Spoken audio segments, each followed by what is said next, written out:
गुरुवर के चरणों में मेरा, मेरे बच्चे और मेरे परिवार का नमोस्तु नमोस्तु नमोस्तु। गुरुवर, आज सत्य धर्म का दिन है और सुबह जब आपका प्रवचन सुना तब से मन बहुत विचलित सा हो रखा है कि आपने प्रवचन में कहा दूसरों को संतप्त करने वाले शब्दों से बचे, आरोप, आदेश, आलोचना, अपमान करने वाले शब्दों से बचे। भावना योग में हम रोज सुबह कह रहे हैं सभी मेरे मित्र हैं, मेरा मन पवित्र है, मेरा मन शांत है, मेरा मन शांत रहे। लेकिन गुरुवर, जब हम यहाँ से जाते हैं या इस तरह के शिविर से या गुरुवर के पास से जाते हैं और अपने बिजनेस की दुनिया में जाते हैं, तो वहाँ पे जब लोगों से पैसे नहीं मिल रहे हैं या बिजनेस की कुछ बातें हैं, तो उस वक्त जो रूप दिखता है, अगर कोई वो रूप देख ले तो उसको लगे कि ये तो शिविर भी बेकार है और बाकी सारी चीज़ें भी बेकार है। तो इन सब चीज़ों से जो मन में द्वेष उठता है, जो किसी जो सामने वाला है उसके प्रति मन में बहुत दुर्विचार या जो भी उठते हैं, तो उससे उसका क्या करें।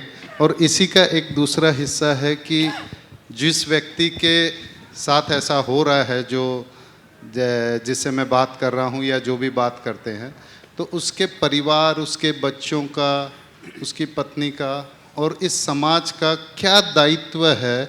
क्योंकि जो आदमी पैसे नहीं देता है या जो कोई भी इस तरह की बात है, तो उसको तो 20-25 आदमियों को अवॉइड करना होता है। सिर्फ 20-25 आदमी उससे मांगते हैं, लेकिन बाकी के 1000-1500 जो समाज के लोग हैं या जहाँ पे भी वो है, उससे उसकी रोज़मर्रा ज़िंदगी में कोई फ़र्क नहीं पड़ता है। तो वो 20-25 आदमियों के न तो उनको अगर अवॉइड करके बहुत आराम से अगर चलता है तो उसको कभी इस तरह की ज़रूरत ही नहीं होती है। और जो सताए हुए हैं या जो परेशान हैं, उनके मन में उनके प्रति जो द्वेष और जो भाव उत्पन्न होते हैं, तो मुझे तो आज ये आपके प्रवचन सुनने के बाद लगा कि अब मैं क्या करना चाहिए मुझे। देखिए, आपका जो सवाल है उसी सवाल को एक दूसरे रूप में मुझसे किसी ने पूछा कि महाराज जी, आप कहते हैं हम क्षमा कर दें, कोई हमारा नुकसान कर रहा है, हमारा पेमेंट रोके है, तो क्या हम उसको भी क्षमा कर दें, पेमेंट न लें, उसके प्रति क्या व्यवहार रखें। मैं समझता हूँ इस उत्तर से तुम्हारे प्रश्न का भी उत्तर आ जाएगा और इसी के परिप्रेक्ष्य में हमें सब बातें समझना है। मैंने कहा भाई देखो, क्षमा भाव हमें सबसे रखना है, द्वेष भाव किसी से नहीं रखना। पर व्यापार तो व्यापार है, व्यापार को व्यापार की तरह करना। मैंने उसे समझाया कि रामचंद्र जी सीता हरण के बाद रावण को क्षमा भी तो कर सकते थे, ले गया सीता को, ले जान दो। उन्होंने ऐसा किया क्या? नहीं।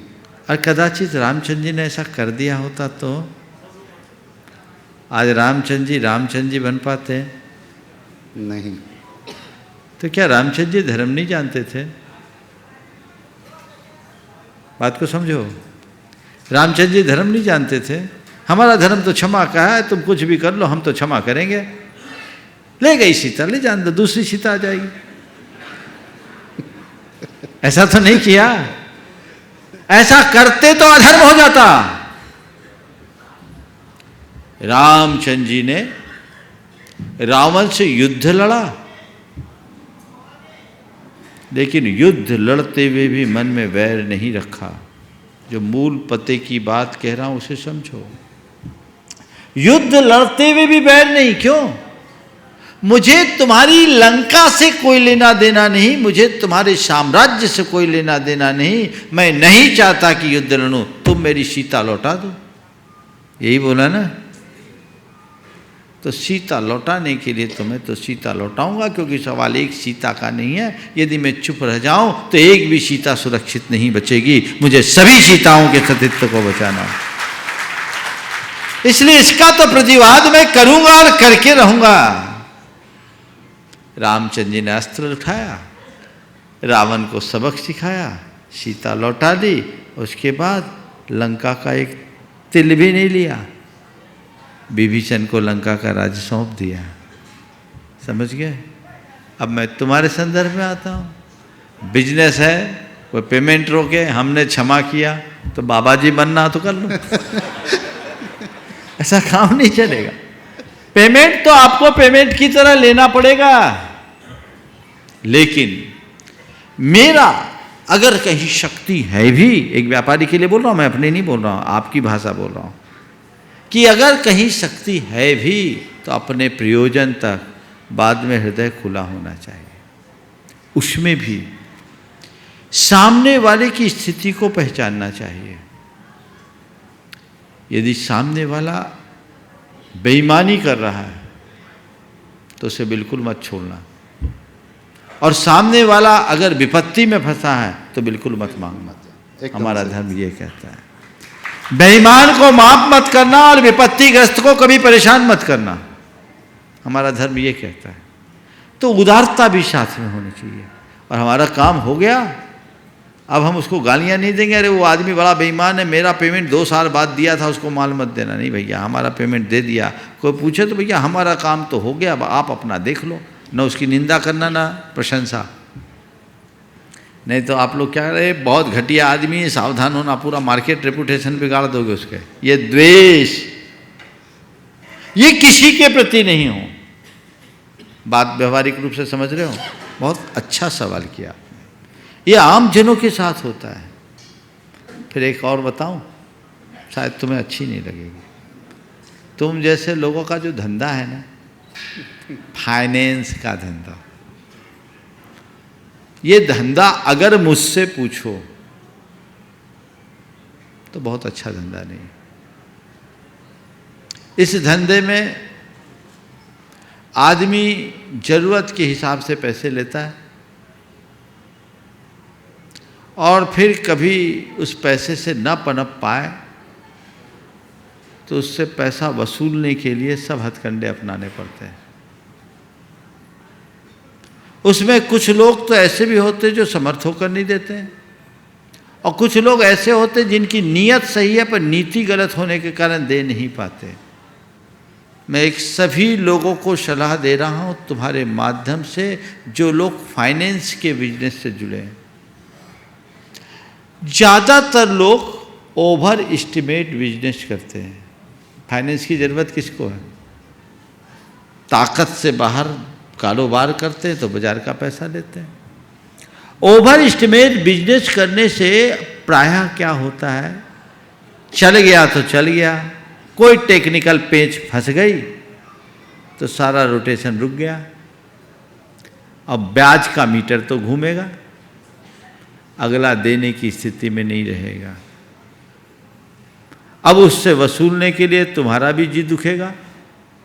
जब तक पेमेंट नहीं आया तो रात की नींद भी कईयों की उड़ जाती, तुम्हारी तो शायद नहीं उड़ती होगी। नहीं महाराज। हाँ, उड़ जाती है क्या? थोड़ी बहुत तो होती है। अब ये किसको नुकसान? सामने वाला देने की स्थिति में नहीं है और तुम लिए बिना करोगे कैसे, क्योंकि कब तक ऐसे काम करोगे। और 1-2 घटनाएं ऐसी आई जो बहुत सावधान करती है।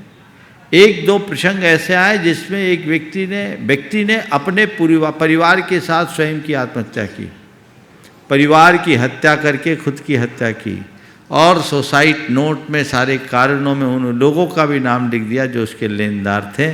बड़े परेशान हुए। उसमें 1-2 ऐसे लोग हैं जो परेशान हो, मेरे परिचित हैं। तो ये समय बहुत खराब है। आदमी की असलियत का अंदाज नहीं लगता।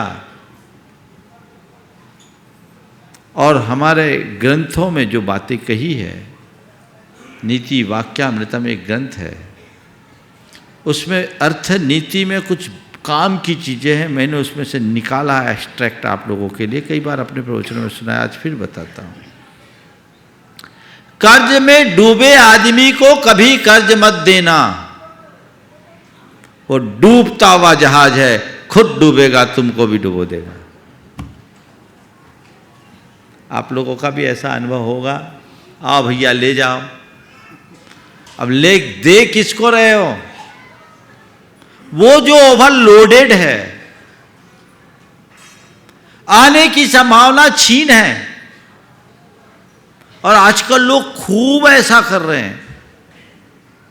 तो जो व्यक्ति कर्ज में लदा हुआ है उसको कर्ज मत देना। अगर देना भी हो तो तभी देना जब तुम्हारे हृदय में इतनी उदारता और तुम्हारे झोली में इतना द्रव्य हो कि ले जाए तो कोई फर्क ना पड़े, डूब जाए तो फर्क ना पड़े, उससे ज़्यादा नहीं। ये समझना अंतर मन में हम इसको पैसा नहीं दे रहे, खैरात दे रहे,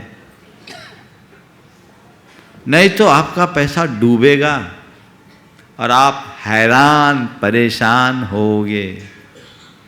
दूसरी बात, लगातार नुकसान पर नुकसान हो रहा हो,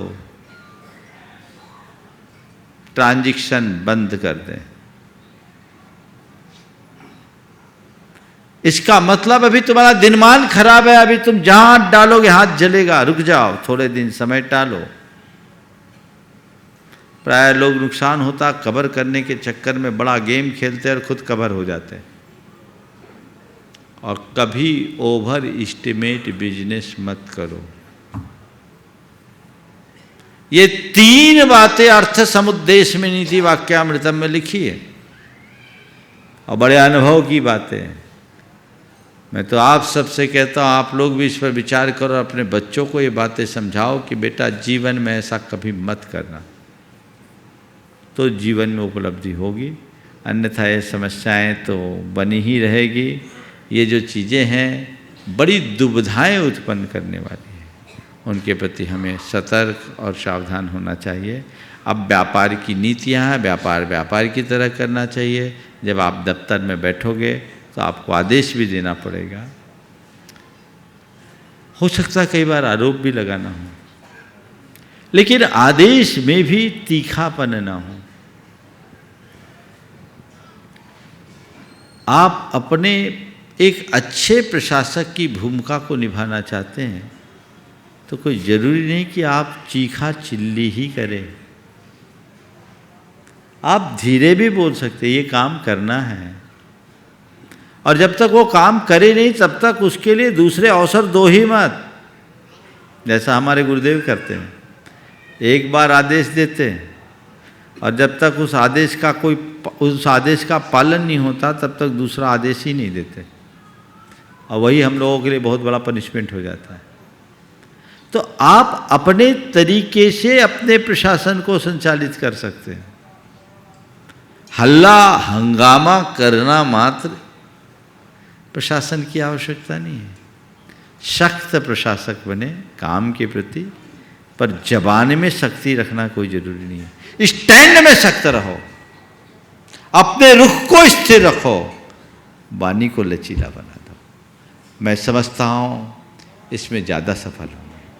हमारा सिर्फ परिवार और समाज का जो देखो, हाँ वो पहलू और है। वो बहुत पहली बात तो मैं ये कह रहा हूँ कि जो लोग कभी किसी से कर्ज लिए, कोशिश ही ना करो कि कर्ज लेना पड़े, और कर्ज लिया है तो चुकाना अपना फर्ज समझो। नींद उड़ जानी चाहिए, मेरे ऊपर कर्ज लदा है, मुझे देना है।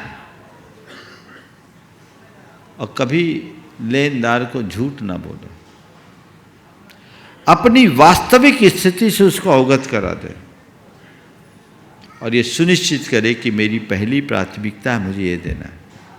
मैं ऐसे लोगों को जानता हूँ जो पूरे गांव का रुपया लिए बैठे हैं, पूरे समाज में राज कर रहे हैं और कई विधवाओं की हाय ले रहे हैं।